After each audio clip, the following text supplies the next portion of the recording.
Alright, so today we're going over motion diagrams with vectors. So there's some essential things to know in this topic. So first, I have what I call the vector rule. So let's say you have two velocity vectors. This is v1, a longer one, and then a shorter velocity vector. What you would do to find their acceleration is put the vectors together. Now in this case, the second velocity vector is smaller, so our acceleration vector is pointing the opposite way, which means it was decelerating. And the acceleration vector, you're going to want to connect the end of the first velocity vector to the end of the second velocity vector. So let's say we had let's say v1 was this velocity vector right here, and then v2 was this velocity vector right here.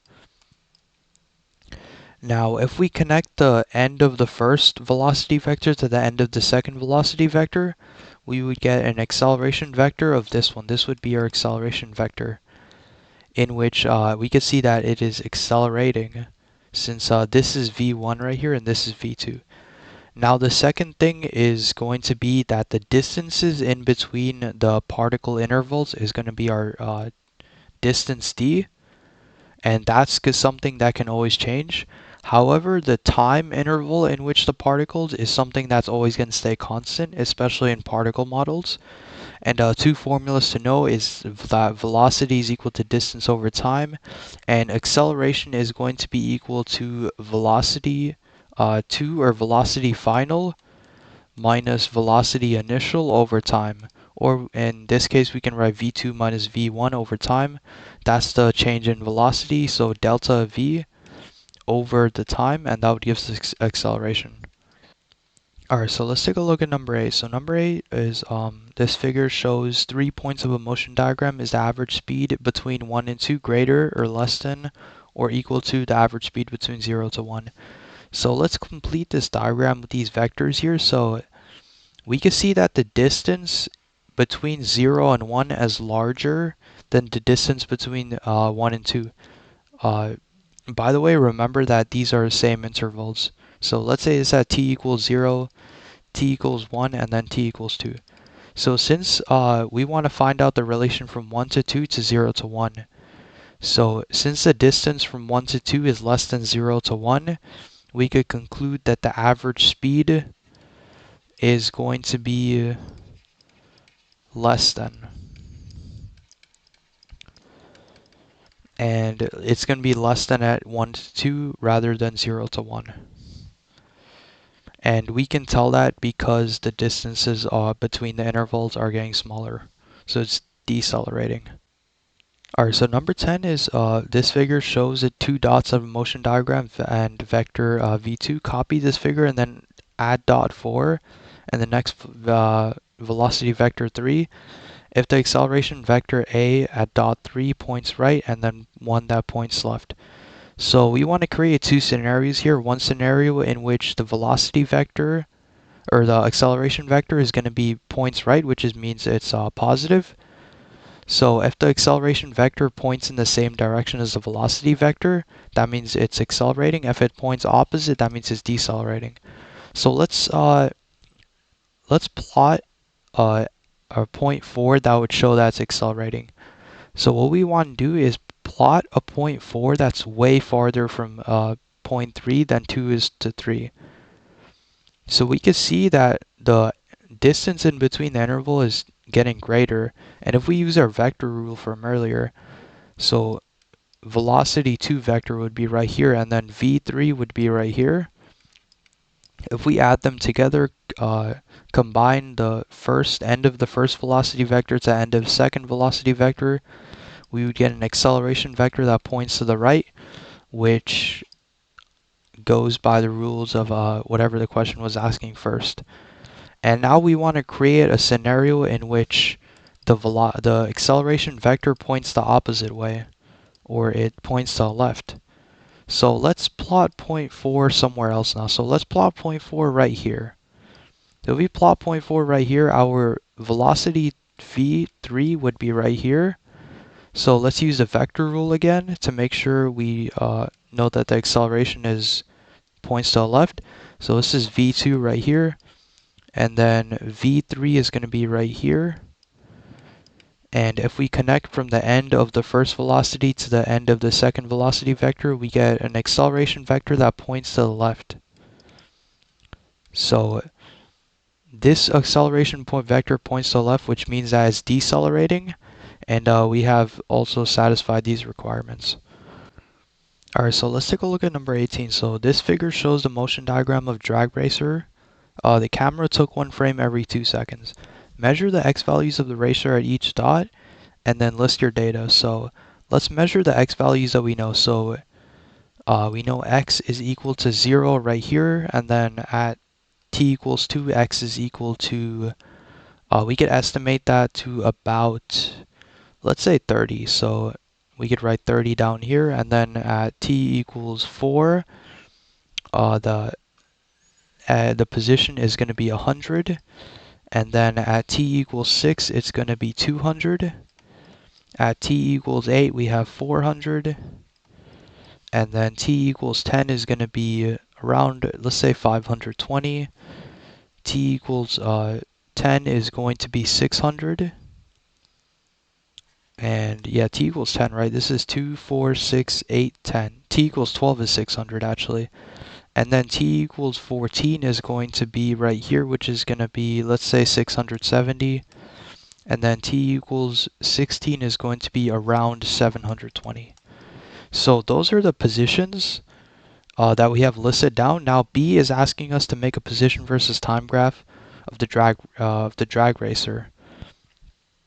So our position is going to be in our y-axis, and then time is going to be down here. So we're calculating this, or rather measuring this over 16 seconds. So let's write, this is going to be 2, and then 4, 6, 8, 10, 12, 14, and 16. And now on the y-axis, we want to plot the positions. So at t equals 2, let's first scale up the y-axis. So it goes up to 720. Let's say each of these are 100. So this would be 200, 300, 400, 500, 600, and then 700. And so let's now plot the position versus time graph. So t equals 2, our position would be around 30. Let's say that's right there. And then t equals 4, we would have 100. T equals 6, we would have 200 position in meters. And then at t equals, we should also put meters right here, and then time is seconds, the units. And then t equals 8, our position would be 400, which is right up here. And t equals 10, our position would be 520, so right about there.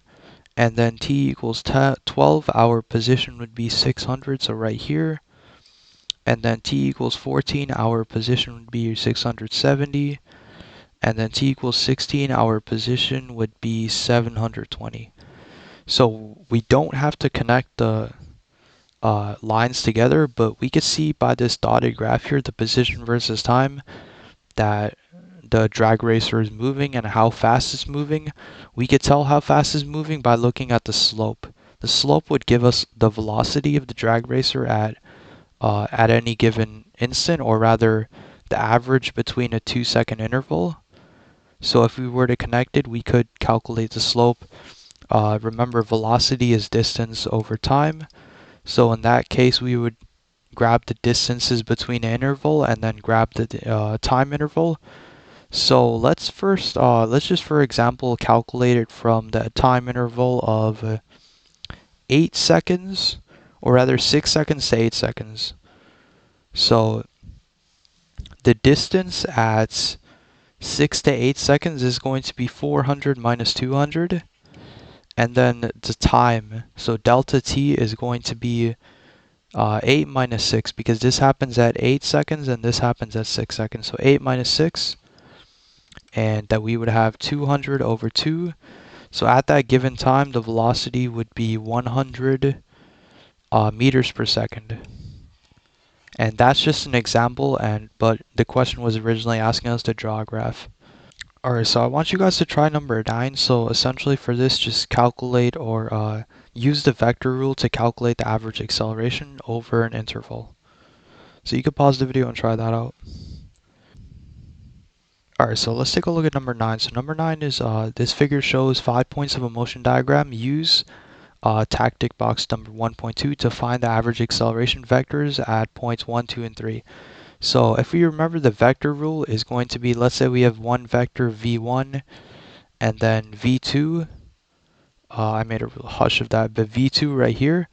To find the acceleration, we would connect the end of vector 1 to the end of vector 2. So this would be our acceleration vector. And now let's apply that same rule right here. So we want to find the average acceleration over 1, 2, and 3. So first let's look at 1. So in order to find the average acceleration over 1, we want to look at the two closest intervals to it, which is going to be 0 to 1, 1 and 2. So let's use the vector rule here. So 0 to 1 is going to be this. So let's say 0 to 1 is v1, and then v2 is 1 to 2. So we're going to have v1 right here, and then v2 down here. And now if we use the vector rule, we connect the ends. We're going to have an acceleration vector that points to the left. So for interval of 1, we're going to have an acceleration vector to the left, just slightly. So it means that the velocity decreased. And now let's take a look at point 2. So at point 2, we're going to want to take the two closest intervals again, which is going to be v2 and v3. So v2 is going to be that right there, v2. And then the velocity vector of 3 is going to be that right there. And if we connect the ends of the first and the second velocity vector, we see that we get a non-existent acceleration, which means that acceleration is equal to 0 here, which means that the velocity stayed the same. It was at constant speed. So t, or at 2.2, our acceleration vector would just be a equals 0. And then now let's look at the point 3. So at point 3, we need to look at the two close intervals again, which is going to be velocity vector 3 and velocity vector 4. So at velocity vector 3, we have a vector that's something like that, and then velocity vector 4 is going to be a longer vector. And now if we connect the end of the first one to end of the second one, we're going to have an acceleration vector that points to the right. So for point 3, our acceleration vector points to the right, which means that it's sped up, or the velocity increased over average acceleration at point 3 was positive, which means that increased the velocity. Alright, so I want you guys to try number 11. So essentially for this, create two scenarios in which dot 3 would give us an acceleration vector that points up and one that points down. So you can pause the video and try that out. Alright, so let's take a look at number 11. So number 11 is this figure shows two dots of motion diagram and vector velocity 1. Copy this figure and then add dot 3 to the next velocity vector v2. If the acceleration vector a at dot 2a points up and 1 that points down. So first let's create a acceleration vector that points up, which means that if an acceleration vector points up and the velocity vector is pointing down, that means that the object is decelerating because the acceleration vector is pointing the opposite in the way that's moving. So in that case, our distance between the velocity, or rather the interval, should be decreasing. So let's say this is v2, and now let's use a vector rule. We can use the vector rule for this. So we have v1 right here, v1, and then we have v2 right here, which is going to be a little bit smaller of arrow. Now if we connect both of the ends, we would have an acceleration vector of that points up, which means that the object is decelerating. So in order to create an acceleration vector that points up in this scenario, we would have to draw a dot that's rather closer to 2 than 1 is to 2. And now let's create an acceleration vector that points downward. So let's get rid of that dot, and now let's say let's put dot 3 right down here. So our velocity vector 2 would be around that huge velocity vector.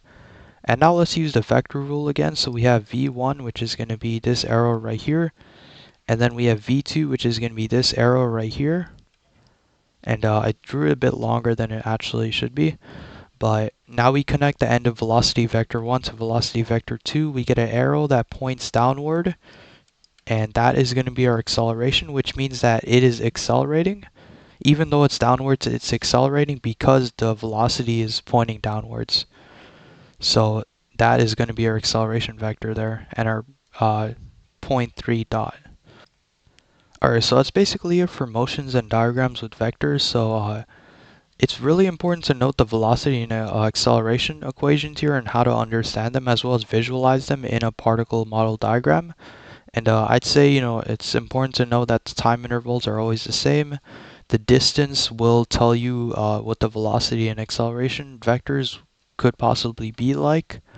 And the vector rule is an important rule to use, as it'll make understanding the acceleration and what's happening in a particle model diagram much easier to understand. So that's basically it.